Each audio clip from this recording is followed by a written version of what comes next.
যখন রেস্টুরেন্টের বড় শেফের কাছ থেকে রান্নার কোর্স করেছি তাহলে কেন যাব রেস্টুরেন্টে বারবার খেতে বলেন তো, যেহেতু আমি রান্নাই করতে পারি।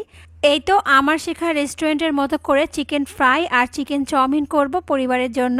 আসসালামু আলাইকুম, কেমন আছেন সবাই? এই তো চিকেন চাউমিন এবং চিকেন ফ্রাই করার জন্য আমি এখানে 1 কেজির একটা ব্রয়লার মুরগি নিয়েছি। তো সেটাই আমি কয়েকটা পিস করেছি বড় সাইজের চিকেন ফ্রাই করার জন্য। আর সলিড যে মাংসটা থাকে, মানে ব্রয়লার মুরগির যে সলিড মাংসটা থাকে, সেটা আমি ছোট ছোট করে টুকরা করে নিয়েছি চিকেন চাউমিনের মধ্যে দেওয়ার জন্য। তো যাই হোক, এর মধ্যে আমি এক এক করে এখন মশলা অ্যাড করব। এরপর এই তো এখানে আমি 1 চামচ মরিচের গুঁড়া দিয়ে দিলাম, মানে শুকনা মরিচের গুঁড়া দেওয়া হয়েছে। এরপর 1/2 চামচ আমি এখানে জিরা গুঁড়া দিয়ে দিলাম। এরপর 1 চামচ আদা বাটা এবং 1 চামচ রসুন বাটা দিয়ে দিয়েছি। 1/2 চামচ, মানে 1/2 চামচ এখানে গোলমরিচের গুঁড়া দিয়েছি সাদাটা, আপনারা চাইলে কালো গোলমরিচের গুঁড়াও দিতে পারেন। এরপর স্বাদমতো লবণ এবং সয়া সস দিলাম 2 টেবিল চামচ। এখন দিব টমেটো সস।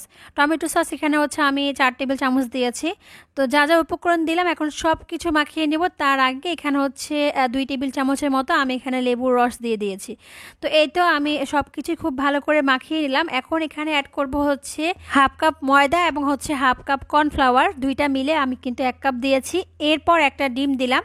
তো আর কিছু দেব না, শুধু ডিম এবং ময়দা কর্নফ্লাওয়ার এর সঙ্গে খুব ভালো করে মাখিয়ে নিয়েছি একটু সময় নিয়ে।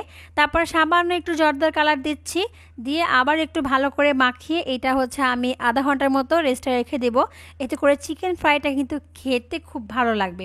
অবশ্যই যখন আপনারা চিকেন ফ্রাই করবেন আপনারা মিনিমাম 1 ঘন্টা ম্যারিনেট করে রাখবেন। এতে করে চিকেনের মধ্যে কিন্তু মশলাটা খুব ভালোভাবে ঢুকবে।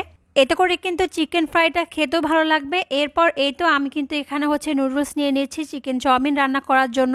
তো আমি এখানে 5 প্যাকেট নুডলস নিয়েছি। আপনারা চাইলে চাউমিন রান্না করার জন্য কিন্তু আলাদা নুডলসটা পাওয়া যায়, সেটাও ব্যবহার করতে পারেন। তো যাই হোক, আমি চাউমিনের জন্য ছোট ছোট করে যে চিকেনগুলো একসঙ্গে ম্যারিনেট করে রেখে দিয়েছিলাম সেগুলো প্রথমে ভাজবো। কিন্তু আজকে চিকেন ফ্রাই করার জন্য আর চিকেন চাউমিন করার জন্য একসঙ্গে এই চিকেনগুলো কিন্তু আমি ম্যারিনেট করে রেখে দিয়েছিলাম, কারণ যেহেতু মশলা একই, এই জন্য সহজভাবে আপনাদেরকে দেখানোর চেষ্টা করেছি।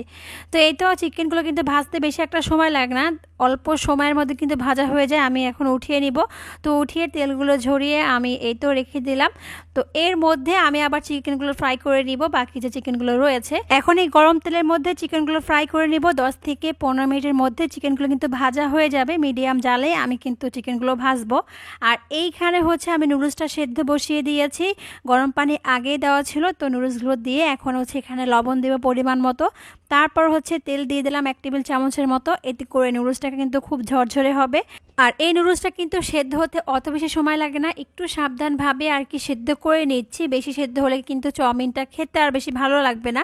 তো সেদ্ধ হওয়ার পরই সাথে সাথে আমি এই তো পানিগুলো ফেলে নুডলসটার মধ্যে একটুখানি তেল দিয়ে মাখিয়ে রাখবো।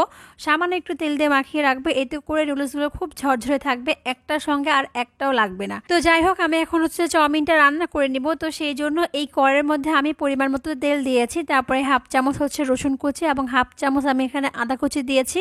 আর 1 টেবিল চামচ আমি এখানে কাঁচামরিচ কুচি দিয়েছি। এরপর আমি এখানে 4 টেবিল চামচের মতো আমি এখানে পেঁয়াজ কুচি দিলাম। এরপর আমি এর মধ্যে সবজি দিয়ে দিব। আমি এখানে ক্যাপসিকাম, তারপর গাজর এবং বরবটি দিয়েছি। আর কীরকম করে কেটে নিয়েছি আপনারা কিন্তু দেখেই বুঝতে পারছেন। আপনারা আপনাদের পছন্দ মতো সবজি দিয়ে দিবেন।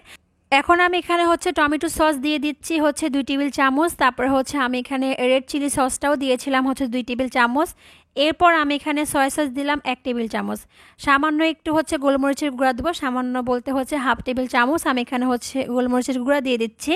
এখন যা যা সস দেওয়া হয়েছে এর মধ্যে আমি খুব ভালো করে আর কি এই সবজিগুলো একটু ফ্রাই করব, জালটা বাড়িয়ে দিয়ে। আর স্বাদ মতো কিন্তু লবণও দেওয়া হয়েছে। তো খুব বেশি কিন্তু সবজিটা রান্না করা যাবে না, একটু কাঁচা কাঁচা অবস্থা থাকার পরেই কিন্তু আমি এই নুডলসগুলো দিয়ে দিয়েছি। তারপরে ভেজে রাখা চিকেনগুলো কিন্তু দিয়েছি, যেগুলো চাউমিনে দেওয়ার জন্য আমি ভাজলাম আগেই। তো যাই হোক, এখন এর মধ্যে চিকেনগুলো দেওয়ার পরে শুদ্ধ আমি কিছুক্ষণ একটু জালটা মিডিয়ামে করে নুডলসগুলো কিন্তু ভেজে নিয়েছি। এতেই কিন্তু হয়ে যাবে। এরপর আর কিন্তু কিছু দিতে হয়নি, ব্যাস চাউমিন রান্না কিন্তু হয়ে গেছে। তো দেখেন, আমি আজকে একটা মুরগি দিয়ে চিকেন ফ্রাই করলাম, তারপর চিকেন চাউমিন করলাম। তো আমি আসলে রেস্টুরেন্টে যেহেতু কোর্সগুলো করেছি, তো ইনশাআল্লাহ এক এক করে প্রত্যেকটা রেসিপি আপনাদের সঙ্গে শেয়ার করব। আর এই তো চিকেন চাউমিনটা সার্ভ করার পরে দেখেন তো কতটা লোভনীয় লাগছে। আর এই তো চিকেন ফ্রাই, এইরকম করে বাসায় একদিন হচ্ছে রান্না করে খাবেন বা আপনারা হচ্ছে একদিন বানিয়ে খাবেন, তখন বুঝবেন এর টেস্টটা কীরকম। আর যেটা বললাম আর কি, আমি যেহেতু রেস্টুরেন্টে কোর্সগুলো করেছি, এক এক করে যা যা শিখেছি প্রত্যেকটা রেসিপি ইনশাল্লাহ আপনাদের সঙ্গে শেয়ার করব। আর যারা দেখেছেন ভালো লাগলে অবশ্যই হচ্ছে ভিডিওটা শেয়ার করে দিবেন, একে অপরকে দেখার সুযোগ করে দিবেন। আর যারা নতুন দেখছেন অবশ্যই পেজটা ফলো করে রাখবেন এরকম রেসিপি পাওয়ার জন্য। আর একটু বেশি করে চাউমিনটা রান্না করেছি যাতে রাতে আর কিছু না করতে হয়। তা আজকে এই পর্যন্তই, ভালো থাকবেন সবাই।